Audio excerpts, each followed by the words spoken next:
Hi ನಮಸ್ಕಾರ ಗೆಳೆಯರೇ, Chennu creative ಚಾನಲ್ಗೆ ಸ್ವಾಗತ. ಓರ್ವ ಭಿಕ್ಷುಕನಿದ್ದನು. ದೇವರ ಮೇಲೆ ಶ್ರದ್ಧೆ ಇದ್ದ ಕಾರಣ ಅವನು ದಿನಪೂರ್ತಿ ನಾಮ ಜಪ ಮಾಡುತ್ತಿದ್ದನು. ಭಗವಂತನು ಅವನ ನಾಮ ಜಪದಿಂದ ಪ್ರಸನ್ನನಾಗಿ ಒಂದು ದಿನ ಅವನೆದುರು ಪ್ರಕಟವಾದನು. ಭಗವಂತನು, ನಾನು ನಿನ್ನ ನಾಮ ಜಪದಿಂದ ಬಹಳ ಪ್ರಸನ್ನನಾಗಿದ್ದೇನೆ, ನಿನಗೆ ಬೇಕಾದುದನ್ನು ಕೇಳು ಎಂದು ಹೇಳಿದನು. ಆಗ ಭಿಕ್ಷುಕನು ದುರಾಸೆಯಿಂದ ಚಿನ್ನದ ನಾಣ್ಯಗಳನ್ನು ಕೇಳಿದನು. ಭಗವಂತನು, ಚಿನ್ನದ ನಾಣ್ಯಗಳನ್ನು ಯಾವ ಪಾತ್ರೆಯಲ್ಲಿ ತೆಗೆದುಕೊಳ್ಳುವೆ ಎಂದು ಕೇಳಿದಾಗ ಭಿಕ್ಷುಕನು ತನ್ನ ಅಂಗಿಯನ್ನು ಮುಂದೆ ಮಾಡಿದನು. ಭಗವಂತನು ಚಿನ್ನದ ನಾಣ್ಯಗಳನ್ನು ಕೊಡುವ ಮೊದಲು, ಎಲ್ಲಿಯವರೆಗೆ ನೀನು ಚಿನ್ನದ ನಾಣ್ಯಗಳನ್ನು ಕೇಳುವುದು ಬಿಡುವುದಿಲ್ಲ, ಅಲ್ಲಿಯವರೆಗೆ ನಾನು ನಿನ್ನ ಅಂಗಿಯಲ್ಲಿ ಚಿನ್ನದ ನಾಣ್ಯಗಳನ್ನು ಹಾಕುತ್ತಲೇ ಇರುವೆನು. ಆದರೆ ಭೂಮಿಯ ಮೇಲೆ ಚಿನ್ನದ ನಾಣ್ಯಗಳು ಬೀಳಬಾರದು.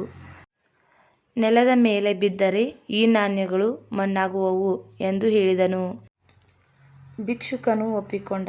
ಭಗವಂತನು ಭಿಕ್ಷುಕನ ಅಂಗಿಯಲ್ಲಿ ಚಿನ್ನದ ನಾಣ್ಯಗಳನ್ನು ಹಾಕತೊಡಗಿದ. ಅಂಗಿಯು ತುಂಬುತ್ತಾ ಹೋಯಿತು ಹಾಗೂ ಭಿಕ್ಷುಕನ ದುರಾಸೆಯು ಹೆಚ್ಚುತ್ತಾ ಹೋಯಿತು. ಅವನು ಸಾಕು ಎಂದು ಹೇಳಲಿಲ್ಲ, ದೇವರು ಕೊಡುವುದನ್ನು ನಿಲ್ಲಿಸಲಿಲ್ಲ.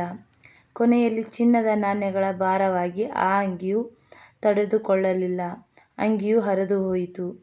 ಇದರಿಂದ ಎಲ್ಲ ನಾಣ್ಯಗಳು ನೆಲದ ಮೇಲೆ ಬಿದ್ದು ಮಣ್ಣಾದವು. ಮನಸ್ಸಿನಲ್ಲಿ ದುರಾಸೆ ಇರುವುದರಿಂದ ಇಷ್ಟೊಂದು ನಾಣ್ಯಗಳು ದೊರೆತವು. ಭಿಕ್ಷುಕನ ಬಡವನಾಗಿಯೇ ಉಳಿದನು.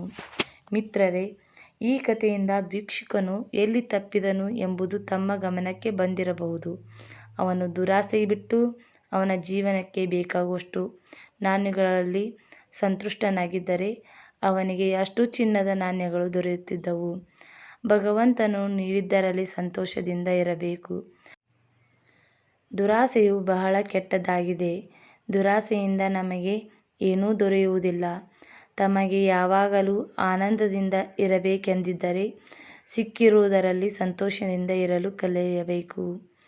ಈ ವಿಡಿಯೋ ನಿಮಗೆ ಇಷ್ಟ ಆಗಿದ್ರೆ ಪ್ಲೀಸ್ ಲೈಕ್ ಮಾಡಿ, ಶೇರ್ ಮಾಡಿ ಮತ್ತು ಸಬ್ಸ್ಕ್ರೈಬ್ ಆಗೋದನ್ನು ಮರಿಬೇಡಿ. Thanks for watching.